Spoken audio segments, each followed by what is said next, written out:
filmmaker from Los Angeles. I've made 3 movies. My first movie was starring that man right there, Peter Dobson, who's an incredible actor and filmmaker. And yeah, and this is my 3rd movie. My 2nd movie just came out on Netflix 3 days ago, and so it's called Happy in the Valley. So look for that. This has nothing to do with that. It had nothing to do with my movie. Any questions? There's a couple there. Lee, first of all, congratulations, pal. Thank you. Did you guys actually go out to London? Did you really go out to those locations in London? No, we went to LA. You know, we shot 3 weeks in New York and 1 week in LA, and then just got that was a stock. Those were 2 stock footage shots that we. Hey, it fooled me, man. Yeah, yeah. Oh, I got that question. I've gotten that question before. Yeah. Wow, you guys went to London? And the other question was this based on a real band? Is this based on?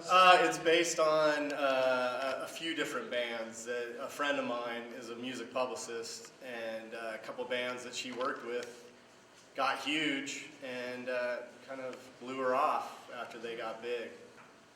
I'm not going to say the band's name, one of the specific bands, but is that a normal thing though? A lot of times. it seems like it can be.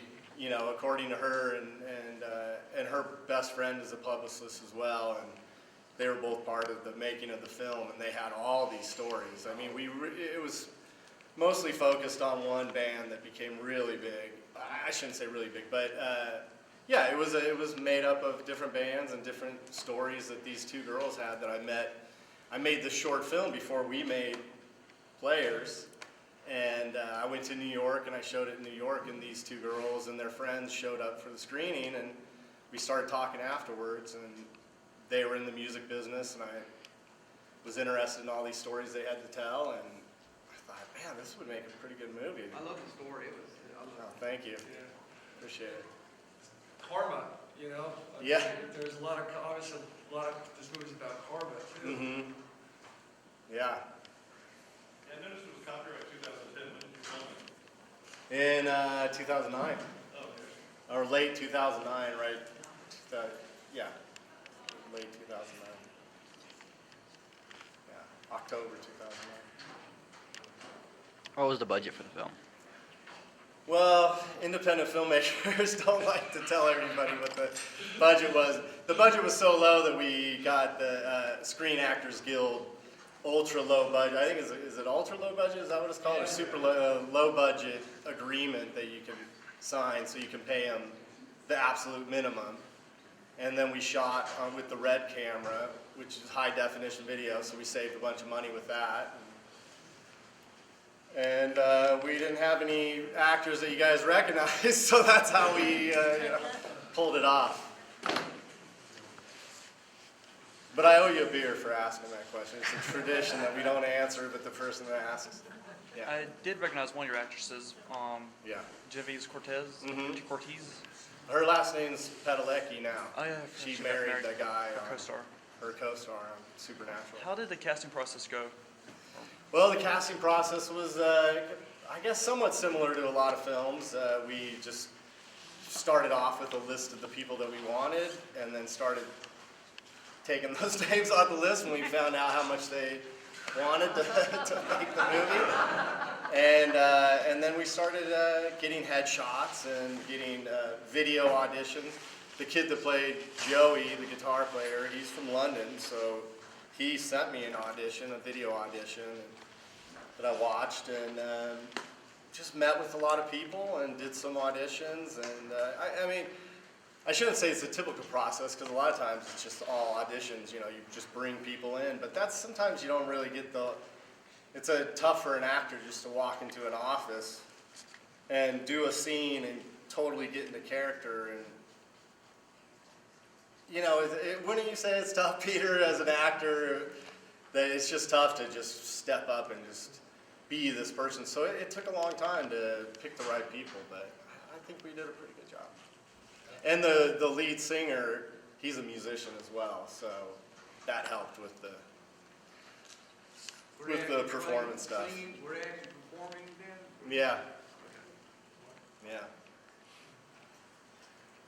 How would you say the attitude on set was? Was it relaxed or strict or? Well, it was, it was such a big cast that it was everything.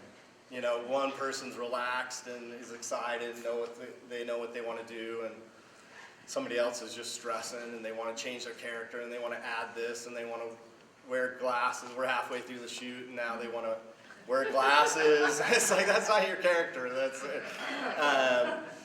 So, it was a great set, really exciting. It was a punk rock band. It was kind of a punk rock movie. We didn't have permits to shoot on the subway. We kind of snuck onto the subway and shot that stuff, had a duffel bag and cut a hole in it. Locked on. Is anybody looking?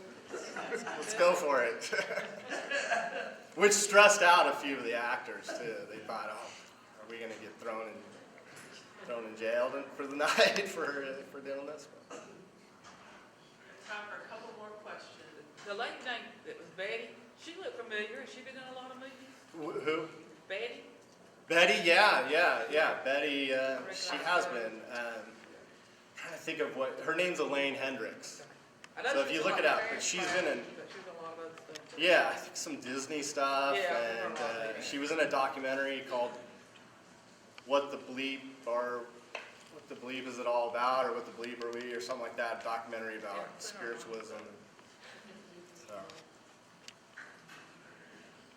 Any other questions? Anyone? I'm up here, I'm sweating, I'm nervous, so give it to me while you can.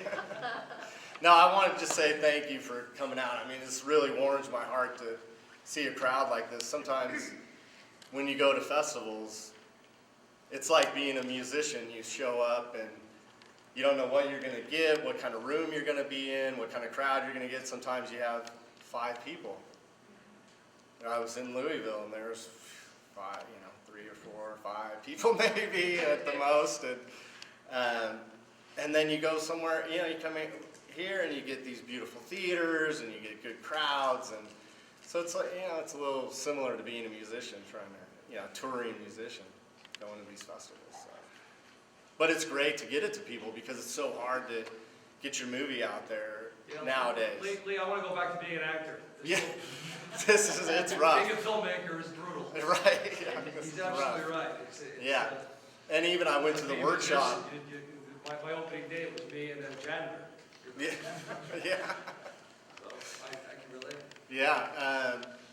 And I went to Steve Rash's workshop the other day, or his special workshop, I guess. And it doesn't change even if you're Steve Rash and you got an Academy Award and you're making these films. He was saying the same thing, how tough it is to get it out there. And, but when it's in you, when this is what you want to do and this is all you can feel like you can do and you're passionate about it, you make that sacrifice, I guess. Good job, man. Thank you.